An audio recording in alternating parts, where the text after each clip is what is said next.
out, and why didn't y'all target that area? We did. Yeah, we went after 21 a bunch. I think CeeDee and George had 19, I think, targets or something like that. We got a lot of defensive pass interference penalties. But believe me, we went after them. But I do feel like we tried to go after the corners pretty good, and the yardage won't show as much but there were some PI penalties and stuff. Can you just explain on the first time when you guys get down there, you got it, I think it was 2nd and 3 or whatever, and Pickens is singled up, and it wasn't Patrick Surtain on him. Why did I just throw it up to George Pickens? I don't remember this specific play. Did he throw it to CeeDee? Is it the one he threw to CeeDee? Yeah, I mean, it's kind of a good. There's progressions. It sounds easy and simple, and I understand that. But it was a certain route combination. Now that I remember the play, there was a route combination that he thought was a better look on the front side, and I'm never going to doubt Dak on that. I mean, he's going to make those decisions, and when you're blessed to have two guys like that, it's easy to second guess and say, well, throw it to the GP. Well, so what are we going to do, take CeeDee out of the offense now? That's not a good idea either. So, the ball is going to get spread around, and they did a good job. Again, I'm going to keep saying, give them credit. They made the plays they had to make, and we did not.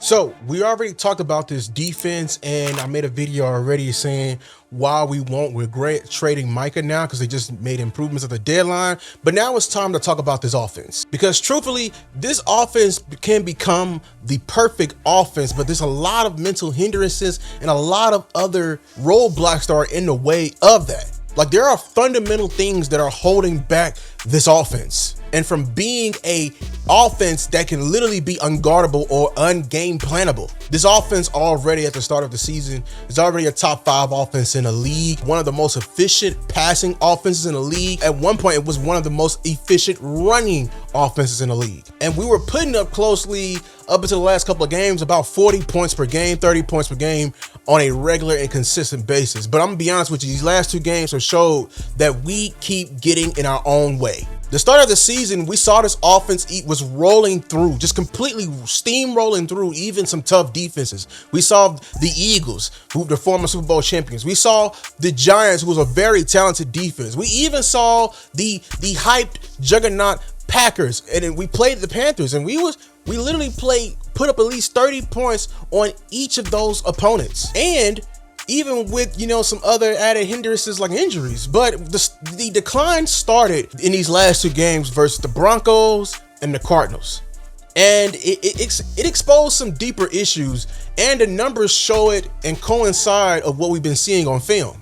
Let's start with the run game, the foundation, because if you go back into the campaign of how, Brian Schottenheimer sold to Jones, sold to Cowboy Nation that physicality is what he wants to pride himself of, and that the run game was at the heart of it. The run game looks efficient, but it looks underused at the same time. And I don't know about you, but I started to notice a trend, especially with our running back one, Javonte Williams, who's having a phenomenal season. I think his best season.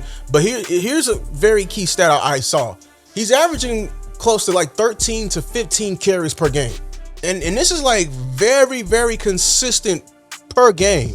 And for a team to claim to be, physical and pride the run first, I mean, our total rushing attempts per game be close to like 18 or 20, which is far too low. You would imagine that the run attempts will be somewhere near or close to 30 attempts per game.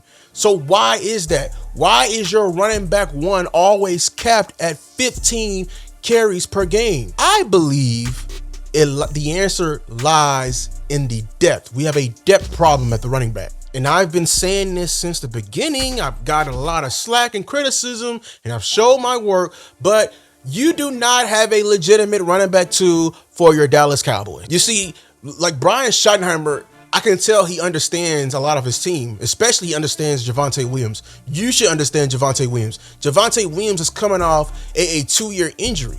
So he's capping his productivity in attempts. Because this is why I was trying to explain to people early on when we were trying to trade for another running back one, is that we didn't think Javonte Williams was good enough to be a running back one. No.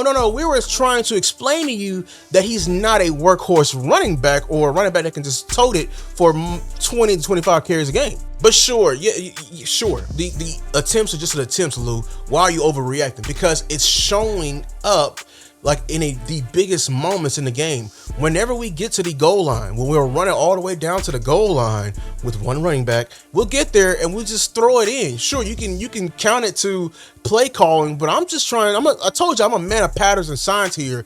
I think this is a testament to the fatigue that we had at RB1 and the lack of depth that we have behind that spells a Javonte Williams. Listen, we already know early in the season, Miles Sanders is out. We understand that.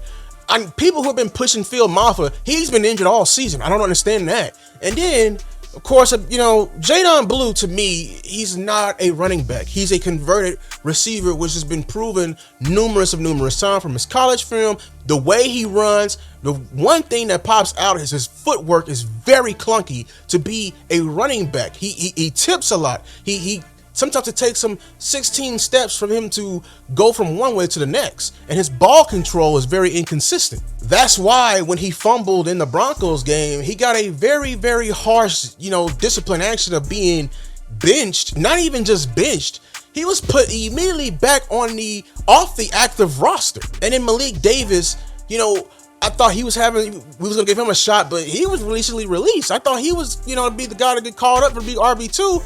He was released because of the acquisitions we made on the trade deadline. But I thought it was just very weird by that. But all in all, this running back has no running back two. And this completely contradicts Schottenheimer's run first mantra. We need to find a way to get somebody in here. There's guys who are still waiting for their name to be called, for a team. I think we can make a phone call like, the Rams did when they kicked our ass and won for 300 yards against us in 2018 when they brought in CJ Henderson or Anderson off the couch. And, we need something of that source here. Maybe a Deontay Foreman, somebody, a Zach Moss. We need to bring somebody in here. I think the answer lies again in the exterior like it did for the defense. And of course, this is affecting your offensive line play, which people will never admit. Of course, we understand that your tackles are struggling, but your entire offensive line is built through the mantra that Schottenheimer's been preaching. He said this offense will run through the offensive line, which means what I took from that, he's going to take them into account when he has his play calling. We're built to run the ball, and we understand like guys like Terrence Steele who he's not going to develop any more what he has already and that he's stuck in his ways. We know that he prides himself in running the ball. He's one of your best run blocking offensive linemen to begin with. Yeah, funny enough, I just made this video and we just got news that Connor Riley is looking to put in not the second year player, technically he's a rookie, in Nate Thomas and taking over for Terrence Steele and completely benching him. Just my quick thoughts on that. I really don't agree with it because what I've seen so far, I don't think Nate Thomas has done enough to really, take any of the tackles' jobs. What even about the left tackle? Because Tyler Guyton has been struggling. In my opinion, I think you should just roll out what you have out there and with Terrence Steele. I know people won't agree with it, but he is the better run blocker, and he's just, we understand his weaknesses at this point. And I know people are just tired of seeing him getting beat inside. I am too, but I feel like you can solve a lot of the issues with just running the ball, in my opinion. But we'll see what the rookie and Nate Thomas, what he has for us. Your second year left tackle and Tyler Guyton, who's not played left tackle for very long in his football life, we understand he thrives at when he's running the ball and letting them attack. And all in all, this offensive line already has just been struggling with injuries, and we still need to build up the callus of their cohesion right here. Fewer run reps means fewer, times to get into a rhythm or to be less physical, and that's never a good thing. We should have learned this lesson last year with Mike McCarthy and his West Coast offense. And in this is when you see the offensive line start to regress and start to lose, passing reps that they should be. Of course, they should be good all the time, but I'm just saying, we all know that these guys are maulers first. They want to be able to hit people first before you want them to set back and enter protections. And speaking of protections, let's get into that side of the ball, the passing game, where I believe this is the inspiration for this entire video. Don't get me wrong. The passing game is definitely elite.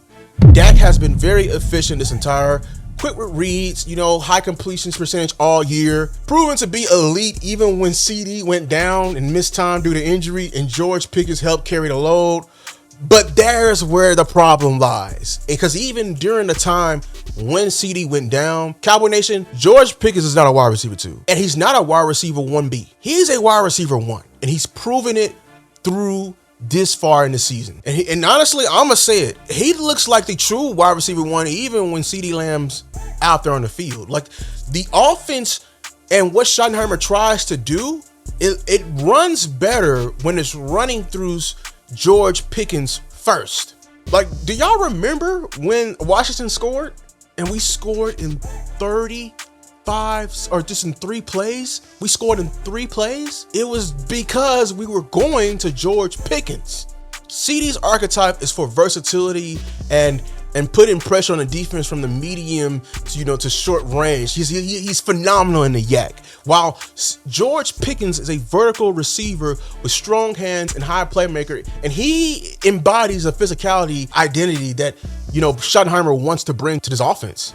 To me, I believe George Pickens is more of the alpha receiver. So my issue with this, like I saw it in the Broncos game, and teams are playing at you that way. I hope people understand that. The Broncos game is a great measuring stick of that. We started early in the season, or we started early in that game. They put Patrick Surtain's on who? On George Pickens. And they put a safety over top on who? On George Pickens. When Surtain went down, I did not like already how we were not going to George Pickens because not seeing that they were respecting him. But even when George Pickens went down, they put the backups, corner on him, and then they put the safety over top of CeeDee because they saw you was trying to spam it to CeeDee. Even when we got to the red zone, why are we not choosing the easy button and throwing the ball or the fade ball up to George Pickens when we know that's his strength? The target distribution has been lopsided and to a degree has been predictable. We need to correct this immediately, because I'm telling you, stuff like this is going to cost our momentum and kill it. My solution is to find a healthy balance. Don't try to overdo it. Run with their strengths and let it play out that way. Use George as the alpha in this, okay? Because he's a true X receiver. Let him get going.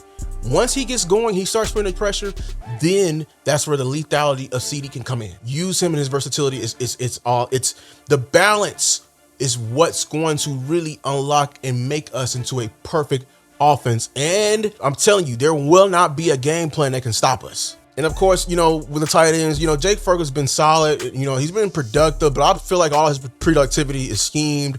No one really wants to admit that. I want to see more Brevin Spine forward. Honestly, he's been blocking his ass off. I feel like when we go in those heavy personnels and he's out there, his element of surprise of how he's been mauling folks and blocking for touchdowns, I think that's going to scheme him open, just naturally, and he's going to do the dirty work and everything like that.